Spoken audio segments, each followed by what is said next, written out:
Amém? Bom dia, igreja, amém? Graça e paz. Hoje estamos num dia corrido. Para quem não sabe, hoje é aniversário da minha primogênita, Mariana. Quando ela voltar aí, pode dar parabéns para ela, tá fazendo 5 aninhos. Então a Duda não veio, que ela está lá nos preparativos lá, fazendo a festa. E eu trouxe toda a prole aí. Mas graças a Deus que a gente tem os irmãos da igreja aí para ajudar, né? Tem vários braços aí, então tá tudo certo. Amém. Bom, eu gostaria que você abrisse a palavra de Deus no livro de Gálatas, no capítulo 1. Nós vamos estar meditando hoje sobre um tema que é muito importante para a nossa vida, para a nossa caminhada com Cristo. E o tema da mensagem é tempo e discernimento. Daqui a pouco o Guilherme vai projetar aí. A gente vai fazer a leitura desse texto de Gálatas, capítulo 1. E depois eu vou mostrar um pequeno filmete para vocês, para ilustrar um pouco do personagem, né? Personagem não. Do homem de Deus que a gente vai usar como pano de fundo da nossa mensagem, que é o apóstolo Paulo. Então abre lá em Gálatas capítulo 1, vamos ler a partir do versículo 11. Eu vou ler na versão NAA, tá bom?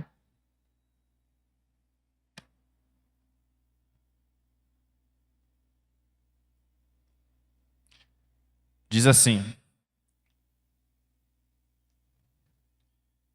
Paulo falando: mas informo a vocês, irmãos, que o evangelho por mim anunciado não é mensagem humana, porque eu não o recebi de ser humano algum, nem me foi ensinado, mas eu o recebi mediante revelação de Jesus Cristo. Porque vocês ouviram qual foi no passado o meu modo de agir no judaísmo, como de forma violenta eu perseguia a igreja de Deus e procurava destruí-la. E na minha nação, quanto ao judaísmo, levava vantagem sobre muitos da minha idade, sendo extremamente zeloso das tradições dos meus pais. Mas quando Deus, que me separou antes de eu nascer e me chamou pela sua graça, achou por bem revelar seu Filho em mim, para que eu o pregasse entre os gentios, não fui imediatamente consultar outras pessoas, nem fui a Jerusalém para me encontrar com os que já eram apóstolos antes de mim, mas fui para as regiões da Arábia e voltei outra vez para Damasco.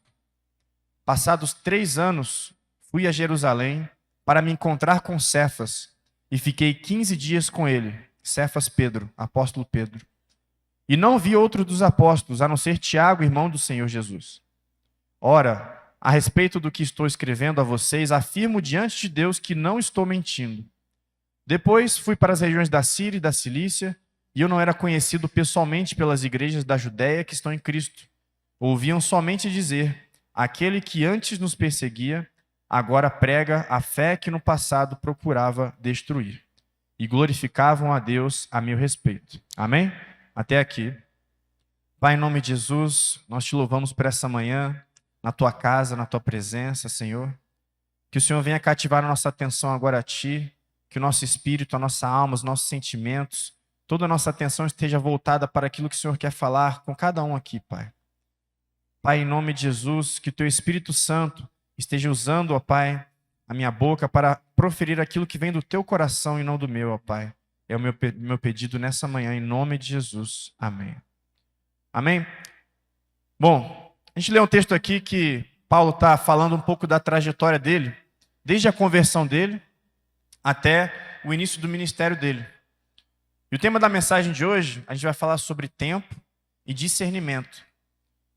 Como cristão, como filho de Deus, você e eu precisamos entender qual é a fase, qual é a estação, qual é o tempo que eu estou vivendo diante de Deus. O que Deus espera de mim na estação que eu estou vivendo atualmente. E recentemente, eu estava ouvindo um podcast do arqueólogo Rodrigo Silva. Quem conhece ele, Rodrigo Silva? O pessoal gosta dele, né? Eu assisti um podcast dele sobre Paulo. Eu fiquei ruminando muito tempo, né? Alguns detalhes que ele fala, né? Alguns detalhes históricos. E me fez chegar a essa reflexão, que virou essa meditação e que virou esse sermão. Que é falar sobre o tempo na nossa vida. Porque muitas vezes a gente lê, né? Por exemplo, a gente acabou de ler um texto aqui em, não sei, 15, 20 segundos. Só que a gente está lendo uma trajetória que levou anos para se cumprir. E eu gostaria que a gente meditasse sobre isso, sobre a importância de a gente discernir o tempo de Deus na nossa vida. Porque às vezes a gente olha para a vida de Paulo, né? Um grande homem de Deus, que fez grandes coisas. A gente chama ele de apóstolo dos gentios, né? Que fez as viagens missionárias e levou o evangelho até os confins da terra, mas às vezes a gente não para analisar que até chegar nesse ponto, existia um tempo. Você sabe quanto tempo levou desde a conversão de Saulo em Damasco, no caminho de Damasco, até a primeira viagem missionária dele? Quem sabe dizer? Quem quer chutar aí? 10? Quase. De 12 a 14 anos. Então aqui a gente vê, né, a conversão de Saulo, a gente vê ele se batizando, a gente vê ele ficando cego. É interessante isso, esse processo de Deus, porque Paulo seria um apóstolo que imporia as mãos sobre os enfermos, sobre os cegos, para curar eles. Mas antes disso, ele também foi cego, ele também foi enfermo. Então nós precisamos entender e discernir essa didática de Deus com o tempo na nossa vida, para que nós possamos entender o que Deus espera de mim neste momento. E aí a gente tem aqui Paulo comentando, né? A gente leu, ele falou aqui, muito interessante ele mostrando isso, né? Depois que ele se converte, ele vai para a região da Arábia, que é uma região deserta, e ele fica 3 anos em solitude lá. Nesses 3 anos, Paulo ele recebe diretamente do próprio Cristo, por revelação, como ele fala, o evangelho de Cristo que ele ia pregar para os gentios. Depois desses 3 anos estando com Deus, onde ele comenta aqui, né, de forma, na exibição que ele fala, ó, eu precisava reaprender a amar. Eu precisava aprender a orar. Eu precisei parar para aprender a cumprir a vontade de Deus. Porque quem que era Paulo? Paulo era um homem extremamente zeloso da lei judaica. Ele era tão zeloso, ele acreditava tanto no que ele fazia, que ele estava matando as pessoas. Ele não fazia somente por maldade, ele realmente achava que as pessoas que estavam pregando Cristo como Messias, elas estavam enganadas.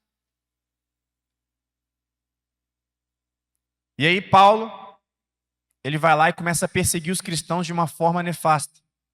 Ele vai lá e presencia a morte de Estevão, e a partir dali, ele começa a sua trajetória, até ser surpreendido pelo tempo de Deus em Damasco. Amém? Então vamos entrar na nossa mensagem de hoje. Queria que você tivesse essa visualização do que a gente está falando nesse texto, para você entender, né, o tempo de Deus na vida de Paulo. Guilherme, projeta para mim o próximo slide, então, tempo e discernimento. Então a gente resumiu aqui, de forma bem corrida, né, a trajetória de Paulo. Então a primeira coisa que eu queria te mostrar era isso. Esses entre 12 e 14 anos, Paulo ele ficou tendo um tempo na vida dele, onde Deus estava preparando ele para o ministério dele. Então os apóstolos estavam em Jerusalém, vocacionados para pregar o evangelho para os judeus, e Deus ele escolhe Paulo para que ele fosse o apóstolo dos gentios, para levar a palavra para aqueles que estariam fora de Jerusalém, que não eram judeus. Então Paulo ele se converte. Lá em Atos 9, a Bíblia vai falar sobre isso, lá no caminho para Damasco, como a gente viu. Aí ele começa a pregar o evangelho em Damasco, mas ele começa a sofrer grande o quê?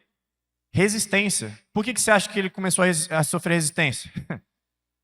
Pô, esse cara, da semana passada, ele estava matando a gente. Agora ele está pregando o evangelho? Tem alguma coisa de errado. E ele começa a sentir isso. E ele precisa o quê? Se isolar. Paulo depois ele vai e viaja para Jerusalém. Lá em Atos 9, 26 vai falar sobre isso. Chegando lá, tempo depois, mesma coisa, resistência. E aí uma coisa muito importante na vida de Paulo aparece, que é a figura de Barnabé. Barnabé foi o homem que discipulou e que acompanhou Paulo até a primeira viagem missionária dele. Se você observar na Bíblia, a primeira viagem missionária, você vai ver sempre Barnabé e Paulo, porque isso indica uma questão de hierarquia. Nas outras, você vai começar a ver que Paulo ele começa a assumir a liderança.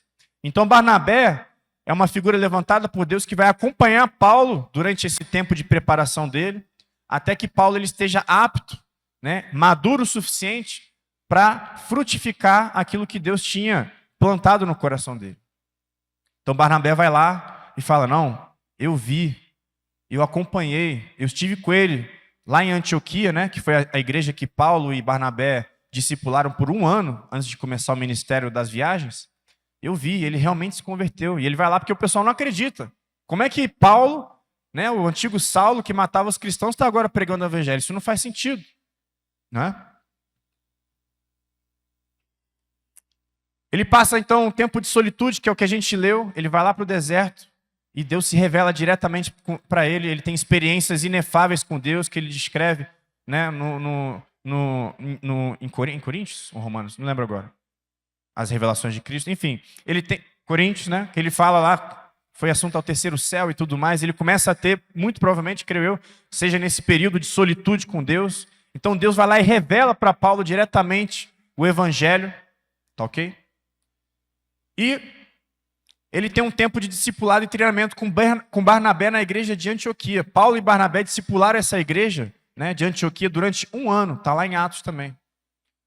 E aí, você tem, anos depois, Paulo voltando para Jerusalém, num evento que é o Concílio de Jerusalém, onde ele vai finalmente ser realmente reconhecido como um apóstolo de Cristo. Porque até então, todo esse tempo, o pessoal não estava comprando a ideia de que ele era apóstolo. E o que foi o Concílio de Jerusalém? Você tinha um problema sério que era o quê? Alguns estavam pregando o evangelho e estavam obrigando as pessoas que não eram, né, que não eram de Israel, que não eram de Jerusalém, a se circuncidarem. E aí Paulo chega e fala, não, eles não precisam fazer isso, os gentios não precisam fazer isso, porque eles são salvos pela graça de Deus. E aí tem um concílio em Jerusalém, aí você vai lembrar daquela passagem onde Deus ele dá um sonho para Pedro, onde Pedro tem lá uns animais que o judeu ele não come, Deus fala para Pedro, Pedro, mata e come. Aí o que Pedro fala? Não, Senhor. Eu sou muito crente para isso, não posso comer isso aqui, ó. Tá na lei de Moisés, eu não posso. Aí Deus fala, Pedro, mata e come. O que eu abençoei, pronto. Então Deus está ali comunicando para Pedro que essa nova estação, né, do evangelho que seria pregado para todas as línguas, todos os povos, todas as nações, era a era da graça. Não precisava mais circuncidar, que igual o judeu fazia, seguir os ritos ali que o judeu costumava ter. E aí tem o Concílio de Jerusalém. E aí, finalmente, Paulo ele é enviado para a sua primeira viagem missionária, 12 a 14 anos depois da sua conversão. Então a gente para, né? A gente fica maravilhado com o ministério de Paulo. É muito interessante ser meditado. Depois eu recomendo você assistir o filme, você ouvir um podcast do Rodrigo Silva, para você ver, né, na íntegra ali, entender a magnitude do ministério de Paulo. Mas isso não foi da noite para o dia. Esse é o ponto aqui em questão. E por que eu e você temos que ter essa consciência de tempo? Aí eu vou te mostrar agora. Passa para mim, Guilherme, por favor. A mentalidade que o mundo ele vai querer colocar em mim e em você. Então nós estamos inseridos no mundo hoje, cuja mentalidade é essa aqui que a gente vai mostrar. As gerações mais experientes, né? Não vou falar mais velhas, mais experientes, elas não sofrem tanto com isso, porque aprenderam de forma prática a lidar com o tempo, com a estação, né? As gerações mais novas, eu me incluo, seus filhos estão incluídos nisso, eles sofrem bastante e vão sofrer com essa pressão dessa mentalidade mundana. E qual é essa mentalidade mundana? Vamos meditar rapidamente aqui. Primeiro, nós vivemos uma cultura de gratificação instantânea. O que é isso? Eu quero ter prazer o tempo todo de forma imediata. Por que eu quero isso hoje? Por que o mundo ele quer isso hoje? Porque nós temos uma disponibilidade de prazeres excessivamente grande e a todo momento. Exemplo, drogas, mídias sociais, pornografia, fast food, aplicativos, jogos, videogames. Então isso condiciona a nossa mente a desejar resultados o quê? Rápidos. E qual que é o problema disso? Quando Deus ele quer trabalhar com a gente, ele vai usar o quê? Ele vai usar o tempo. Nada na nossa vida cristã, na nossa caminhada com Cristo é da noite para o dia, nada. Se na vida de Paulo não foi assim, por que comigo, com você vai ser diferente? Por que você acha que você vai se converter e na outra semana você já vai estar pregando num estádio? Você pode até fazer isso, mas eu te garanto que você não vai ter estrutura para suportar isso. Porque é necessário ter um tempo de maturação, um tempo de desenvolvimento do caráter, um tempo de desenvolvimento de virtudes, de frutos do Espírito, para que eu possa viver plenamente a vontade de Deus na minha vida. Eu vou dar um exemplo para vocês. Eu tenho lá, né, eu sou militar, como vocês sabem, tem um soldado meu que ele chegou para mim confessando que ele estava com problema com jogos de apostas. Se você não sabe, isso aí hoje é um problema gigante no meio dos homens, principalmente. Jogos de aposta, né? De futebol, bet e tal. Sem contar que isso aí movimenta bilhões de dinheiro, faz uma lavagem de dinheiro absurda, mas isso aí é um papo para outra hora. E ele veio confessar isso para mim pedindo ajuda, porque ele começou a vender as coisas dele, ele começou a fazer dívidas, os pais dele já não conseguiam mais ajudar ele, a mulher dele estava para largar ele. E eu conversei com ele. Falei, cara, você tem 18 anos, não existe dinheiro fácil. Não existe. Dinheiro fácil é dinheiro amaldiçoado. A Bíblia ela fala que o trabalhador ele é digno do seu salário, mas para o teu salário tem o quê? Tem que trabalhar, né? Mas qual é a mentalidade do mundo? É ganhar dinheiros, virar milionário da noite para o dia. E o marketing, ele vai trabalhar isso porque ele sabe que no coração do homem existe ganância. Quer ver um exemplo? Quem aqui já comprou um curso online e nunca assistiu o curso online? Alguém já passou por essa? Ninguém? Só eu? Amém, né? Por que a gente faz isso? Porque o cara ele vai lá, ele faz uma propaganda, ele te promete que você vai conseguir alguma coisa de forma muito rápida, né? É simples, você vai baixar um curso, vai assistir uns vídeos, vai virar uma chave dentro de você e pronto. Agora você é mestre de investimentos, agora você é mestre disso, agora você é isso.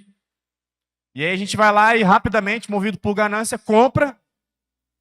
E aí quando você vê, você já perdeu aquela motivação e tudo mais. Você assiste o curso e aquilo ali não muda tanto a sua vida. Por quê? Porque nada é da noite para o dia, né? Mas voltando, por exemplo, do meu soldado. Eu falei para ele, cara, primeira coisa é você precisa mudar sua mentalidade. Eu mandei ele para uma psicóloga, conversei com ele, falei, ó, você precisa trabalhar o corpo, alma e espírito, você precisa se exercitar, você precisa fazer isso, fazer aquilo e tal, você precisa ir para a igreja, não sei o quê, enfim. E aí eu falei para ele, você quer ganhar dinheiro? Você precisa trabalhar. E ele é um cara excepcional, ele sabe fazer várias coisas. E ele é pintor e eletricista. Eu falei para ele, ó, você vai fazer um cartão de pintor e você vai me mandar esse cartão. Ele fez a artezinha lá, me mandou. Eu comecei a divulgar nos grupos de condomínio que eu tinha, nos grupos de WhatsApp que eu tinha. E aí começou a aparecer a oportunidade de trabalho para ele. Aí ele ia lá, ele trabalhava no final de semana e começou a fazer dinheiro. Passou nem um mês, ele foi lá e quitou toda a dívida dele. Aí eu acompanhando ele, aí lá no meu trabalho também tem um homem de Deus. Eu falei, ó, pega esse garoto aqui, ó, leva ele para a igreja e tal. Levou ele para a igreja, aceitou Jesus, converteu, graças a Deus. E aí, ele começou a entender que não existe dinheiro fácil. E ele começou a experimentar também de um prazer, que é o quê? É você gozar daquilo que você produziu com seu esforço. Que lá em Eclesiastes, né, Salomão ele vai falar que isso é uma bênção de Deus. Você gozar do seu trabalho, do fruto do seu trabalho, isso é uma bênção de Deus. Você deve ter, né, poder aproveitar isso. Mas para isso acontecer, você tem que fazer o quê? Você tem que trabalhar. Você tem que passar por um momento de suor ali, de lágrimas talvez, de cansaço, né? Porque tudo que vale a pena tem o quê? Tem que pagar um preço. Tudo que tem um valor alto, tem que pagar um preço, né? Então a gente está imerso nessa cultura. Seus filhos estão imersos nessa cultura. Isso é perigoso. Se você não ensinar isso para os seus filhos, você entregar um celular na mão dele, ele vai achar que qualquer momento, quero ficar alegre, quero ficar feliz, eu vou lá e vou pegar o celular. Ele não vai aprender a se alegrar jogando o quê? Um futebol. Não vai aprender a se alegrar brincando com a imaginação dele, com a criatividade dele. E lá na frente, isso vai prejudicar a vida profissional dele, porque ele vai querer dinheiro fácil e, para isso, ele vai utilizar métodos que não são saudáveis, né? O segundo, a nossa mentalidade mundana, ela tem uma ênfase no status e na aparência tremenda. Então, eu não estou tão preocupado com aquilo que não pode aparecer no Instagram, nas redes sociais. Eu estou preocupado com aquilo que é visível, né? Eu não estou preocupado em desenvolver o meu caráter. Se para alcançar um certo status, eu preciso fazer uma dancinha no TikTok, mostrar minhas partes íntimas, se eu preciso falar coisas que eu não acredito para obter um engajamento, eu vou abrir mão de princípios, de valores que são invisíveis, digamos assim, né? Que devem ser consolidados no meu caráter, para que eu possa ter um status. Hoje em dia, nossa, isso tem me perturbado bastante. Até entre pastores você vê isso. Ontem mesmo eu vi um pastor, não sei se alguém viu isso, não vou citar também por ética. Ele postou um trecho de uma pregação do Paulo Borges Júnior, e ele estava ali comentando um trecho, né? Tipo assim, reprovando ou falando, né, discordando e tal, não sei o quê. Mas qual que é a motivação por trás disso? Gerar o quê? Engajamento. Ganhar curtida. Ganhar seguidores no Instagram. Aí você vê pastor alfinetando um ou outro ali e tal, para ganhar curtida, para ganhar seguidor, e deixando de falar o que realmente interessa, que é pregar o evangelho. Por que isso tem acontecido? Porque as pessoas estão exageradamente preocupadas com o quê? Com a sua aparência. E se eu precisar abrir mão dos meus valores para isso, eu vou fazer isso. É assim que o mundo pensa. Mas como é que Deus está propondo para a gente? Ele está falando o seguinte, olha só. Para produzir os frutos que eu tenho para você, você vai ter que ficar um tempo aí, no deserto lá da Arábia, igual Paulo. Paradinho, aguardando eu me manifestar, falar com você, te ensinar. Você vai ter que ficar cego. Você vai ter que se humilhar, vai reconhecer sua miséria, igual Saulo fez ali. Você vai ter que chorar. Você vai ter que se arrepender. Isso não é bonito. Isso não é aparentemente agradável, né? A gente quer mostrar o quê? Uma fotona bonita, né? Colocar ali um filtro de Instagram. A gente não quer mostrar nossas mazelas. Mas Deus, Ele quer isso de nós. Ele precisa que a gente exponha a nossa pior parte, a nossa pior versão, nossos pecados, para que Ele possa vir com a transformação. Transformação de caráter, transformação de valores, de crenças. E por fim, é a impaciência com o processo, né? Que a gente já comentou de forma indireta, né? Mas quando não está progredindo o negócio, o que a gente faz? Desisto. Esse curso aqui online que eu comprei não é para mim, desisti. Essa faculdade aqui, não gostei muito, vou deixar pelo caminho, vou fazer outro. Hoje em dia, como a gente tem muita opção, a gente se acha no direito de simplesmente desistir no primeiro momento. A gente fez um PG de casais, né? E eu comentei isso. A gente fez um churrasco aqui na capela, e foi um dia que caiu um pé d'água gigante. E tinha tudo para a gente cancelar, né? Mas falou, não, vamos manter o churrasco. Agora que a gente fez o compromisso, vamos lá e vamos fazer isso daí, dar certo. E aí cada um traz uma carne, aí o outro chegou mais cedo, aí pegou lá a churrasqueira, pegou ali o carvão e colocou e não sei o quê. Cada um foi trazendo alguma coisa. Quando vê, deu certo. Mas para o churrasco dar certo, houve um esforço da parte coletiva, né? E eu comentei lá naquele pedido, eu falei, olha, uma grande dificuldade que nós temos hoje na igreja é nós termos essa consciência de que nós precisamos construir as coisas juntos. Por quê? Hoje um casal, para ele casar, ele quer ter tudo pronto. Ele não quer construir nada.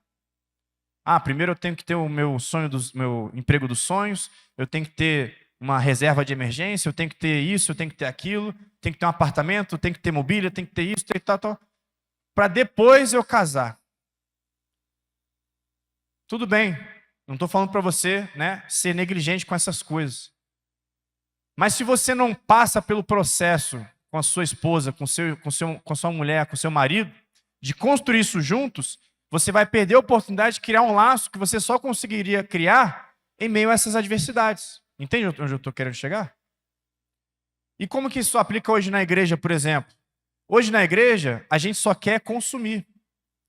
A gente não quer construir as coisas juntos. A gente não quer fazer parte, porque dá trabalho. Servir na igreja dá trabalho. Eu ofertar para melhorar a estrutura da igreja dá trabalho. Então eu prefiro o quê? Me abster dessas coisas para eu vir apenas consumir. Mas qual que é o problema disso? A gente cria uma unidade extremamente frágil. Porque como a gente não constrói as coisas juntos, a gente não tem intimidade. A gente não tem unidade. No meio militar isso é muito tranquilo, né? Tem o Roberto aqui, por exemplo. Ficou 5 anos trancafiado lá na academia militar. Ficava lá, segunda a sexta, dormia mal junto, ia para o campo junto, ralava junto. Então, é muito fácil eu ter um laço de unidade, de intimidade, de confiança nele, ao ponto de, se eu quiser ir para qualquer lugar no Brasil hoje, eu tenho um amigo para... Não, posso ficar na sua casa aí? Pode. E às vezes na igreja eu não tenho isso. Por quê? Porque a gente não está construindo as coisas juntos. Então é muito importante a gente ter esse tipo de relacionamento, você se esforçar para estar num PG, para você levar um prato de comida, para você, né, confraternizar, não apenas consumir. Quando você for para uma reunião, isso em todas as áreas, pense da seguinte forma: como que eu vou contribuir para que isso glorifique mais o nome de Deus? Né? A gente tem aqui o café da manhã todo domingo. Pô, vou trazer um bolo, vou trazer isso, vou trazer um pão, vou trazer um pão de queijo. E quando você começa, né, a se sacrificar em certa medida em prol do coletivo, isso gera o quê? Gera laço de unidade, intimidade. Isso não é só para esse tipo de evento, é também no lado espiritual. O que eu posso trazer quando eu venho para o culto aqui? É uma oração para alguém? É um abraço em alguém? O que você veio oferecer para a pessoa que está do seu lado? Ou se você veio só consumir, aí a gente nunca vai criar laço quando a gente estiver aqui. Entende? Então, o mundo ele pensa assim, e a gente precisa pensar de outra forma, precisa renovar nossa mente. Senão a gente nunca vai discernir o tempo de Deus na nossa vida. Vou correr aqui, que o tempo já está acabando. Aqui alguns dados para você ver como que essa mentalidade ela está latente e para você entender que eu e você nós estamos sujeitos a isso. E se a gente não entender o que a gente está querendo passar aqui, você vai viver isso daqui, infelizmente. Por mais que você venha na igreja, por mais que, enfim, se você não renovar sua mente, não entender, ó, o mundo está pensando assim, mas o que Cristo espera de mim é o oposto disso, eu não vou ver o tempo de Deus. Olha esse dado aqui, ó, entre 2014 e 2024, atendimentos no SUS por transtornos de ansiedade aumentaram 1.575% entre crianças de 10 a 14 anos. Você tem noção do que é isso? Transtorno de ansiedade? Alguém já viu uma pessoa com crise de ansiedade? Eu já vi, eu vejo direto. Vou dar um exemplo, eu trabalho com soldado. Quando eu recebo um recruta, que é um garoto de 18 anos, e eu preciso trancafiar ele durante um mês para viver o internato, e tiro o celular dele, sabe o que começa a acontecer com ele? Ele começa a tremer. Começa a suar frio. Ele fica em posição fetal. Eu já vi isso acontecer, vi várias vezes, inclusive. Essa aqui é o contexto da geração dos nossos filhos. Na faixa de 15 a 19 anos, crescimento de mais de 4.000% em atendimentos relacionados à ansiedade. Então o mundo ele está extremamente ansioso. Por que o mundo está extremamente ansioso? Porque não aprendeu a esperar o tempo de Deus. E o cristão? Como que a gente tem lidado com o tempo de Deus na nossa vida? O mundo não consegue esperar. Eu tenho que virar milionário daqui para a semana que vem. Então eu vou lá, vou fazer de tudo, aí eu vou me frustrar, isso vai gerar uma ansiedade absurda dentro de mim, vai gerar uma depressão, vai gerar uma expectativa não realizada, E aí aumenta transtorno de ansiedade, crise de ansiedade, suicídio, depressão. Porque não é essa a didática que Deus tem pra gente. A didática de Deus leva tempo.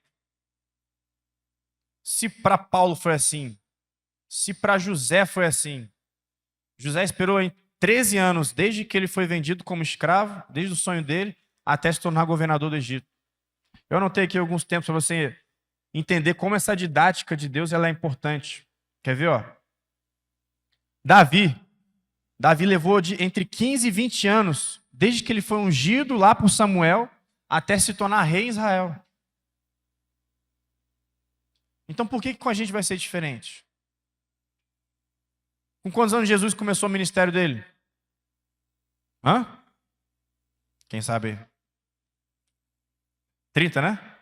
Até eu dei branco agora, vocês duvidaram, achei que vocês iam saber. Paulo ele falou ali, ó, os apóstolos precisaram ficar andando com Jesus 3 anos. Eu precisei também. Ver a simbologia, né, desse número. Então, eu e você precisamos ter essa consciência. Para eu ter um casamento abençoado, não vai ser da noite para o dia. Eu preciso investir tempo. Aí aqui a gente vem, né, o pastor oferece um curso de noivos, um curso de casados para sempre, um curso de, né, para abençoar o seu casamento, mas você não quer investir.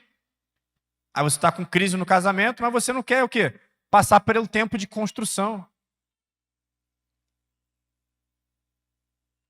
Passa para mim, por favor, Guilherme. Então a gente vai ver que a vontade de Deus ela é totalmente oposta à mentalidade do mundo. Se o mundo está pedindo, está oferecendo gratificação instantânea o tempo todo, Deus ele está oferecendo vida eterna só lá na frente. Esse mundo aqui é um sopro. O que importa é a vida eterna. Mas o mundo ele vai te condicionar a achar que o que importa é somente essa pequena parcela da nossa vida, que é isso aqui. Então Deus nos convida para desenvolver o quê? Ó? Longanimidade, paciência, tempo de espera, solitude. E o pior de tudo, pior não, né? É que nesse tempo vai ter o quê? Vai ter provação, vai ter adversidade, vai ter tempos de anonimato. Então, um dos motivos para Paulo ter se isolado foi o anonimato. Ele precisava sumir. Porque ninguém conseguia ouvir ele. Ele precisava sumir.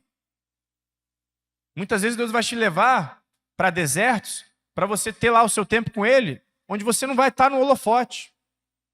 Você vai estar servindo um copo de água, você vai estar servindo na igreja, você vai estar fazendo igual Davi, né? Você vai estar lá pastoreando as ovelhas, você vai estar lá, né, defendendo as ovelhas, só que ninguém vai estar vendo. Quem vai estar vendo? Deus vai estar vendo. Só que o mundo vai estar lá, não, tem que mostrar. Ah, agora eu vou ter meu momento devocional. Ah, agora eu vou pregar. Ah, agora eu vou fazer aquilo. Tem que mostrar.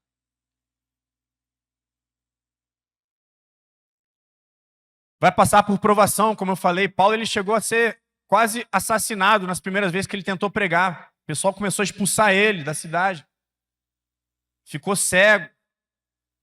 Então tem que passar por isso. Para eu ter o quê? Autoridade. Ninguém que tem autoridade não experimentou algum tipo de provação. Mas se eu não entender a provação, o objetivo da provação na minha vida, eu não vou viver o tempo da autoridade também.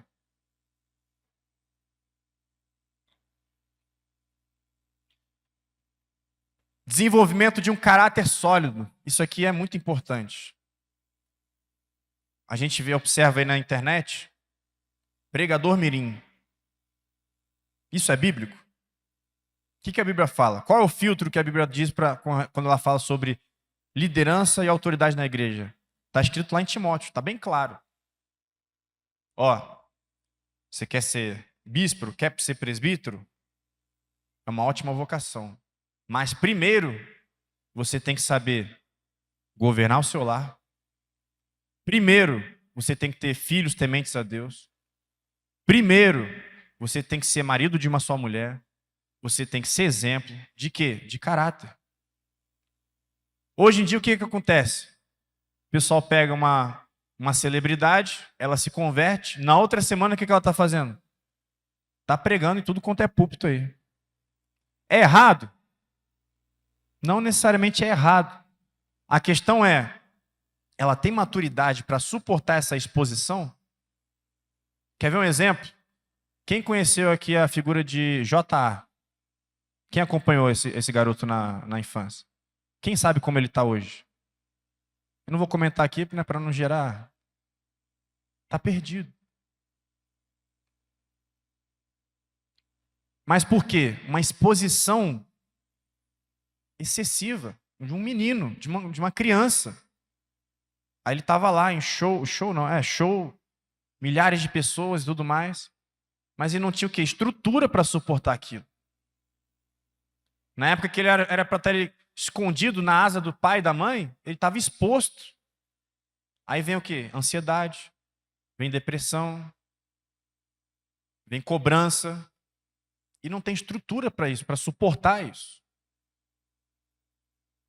E isso é em todas as áreas da vida. Falando aqui na área espiritual, é no seu trabalho, é no crescimento financeiro. Sabe por que tem pessoas que não prosperam financeiramente? Porque elas não têm capacidade de suportar. Não tem capacidade. É igual eu entregar uma arma na mão de uma criança. Eu posso fazer isso? Não posso. Por que eu não posso? Porque ela não tem capacidade para administrar aquilo. Ou ela vai matar alguém, ou ela vai se matar, ou ela vai quebrar alguma coisa. O dinheiro é a mesma coisa. Existem pessoas que, por não terem tratado ainda um coração ganancioso, um coração apegado ao dinheiro, elas estão correndo atrás de dinheiro, só que Deus quer levá-las para o deserto. E aí começa a correr o quê? Atrás do vento. Igual o que o pastor comentou aqui, ó. Todo mundo está indo para lá dá dinheiro. Mas Deus está mandando ele para lá, onde aparentemente não tem nada de dinheiro. Mas é justamente lá que Deus vai trabalhar no coração dessa pessoa a generosidade que ela precisa desenvolver, para que ela possa suportar a prosperidade que Deus vai colocar na mão dela, que não é simplesmente para ela aproveitar, para ela curtir. É para quê? É para abençoar. É para multiplicar. É para investir no reino. Consegue entender isso? Então eu preciso discernir a época, a estação, o tempo de Deus. Isso vai gerando em mim o quê? Maturidade. Pode passar, Guilherme, para a gente finalizar? Por causa do tempo. O tempo, ele exige maturidade. Presta atenção nisso aqui. Ó. O tempo, ele exige maturidade. Mas o tempo, ele não produz maturidade de forma natural. Eu tenho 32 anos. Tenho 3 filhos. A maturidade que a estação que eu estou vivendo como pai exige de mim, só vai acontecer isso na minha vida se eu for o quê? Intencional. Eu só consigo amadurecer se eu for intencional. Se eu não for intencional na estação que eu estou vivendo, eu não vou amadurecer. Eu vou me tornar uma pessoa imatura.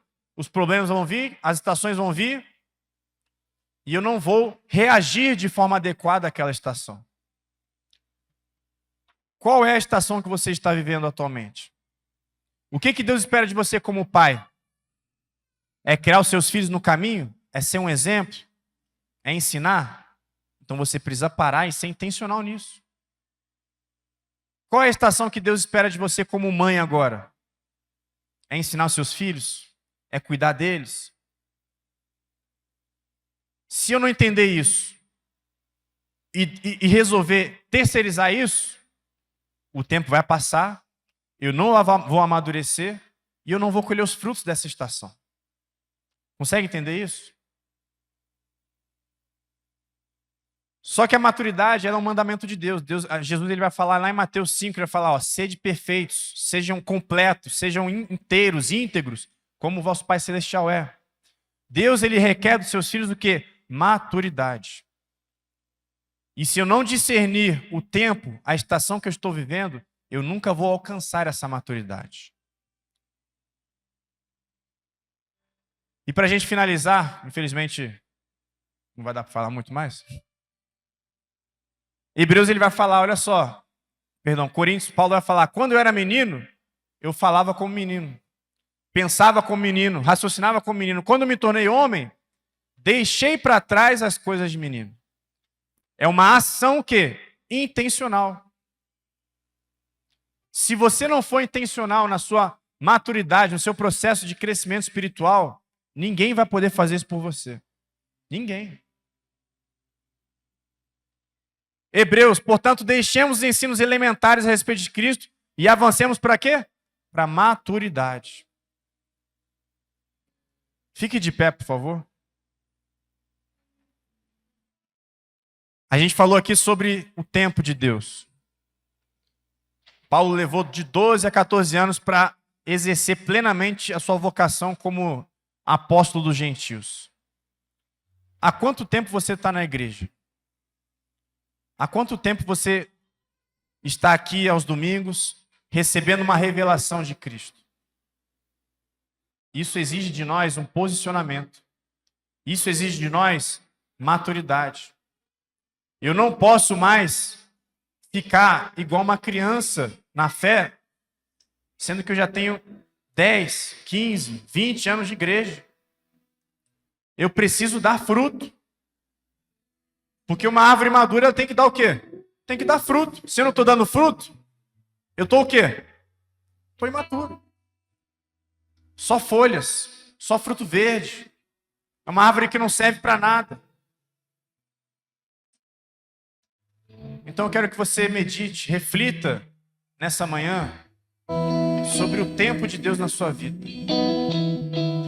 Talvez você chegou nessa manhã aqui e você está vivendo um tempo de ansiedade, de preocupação.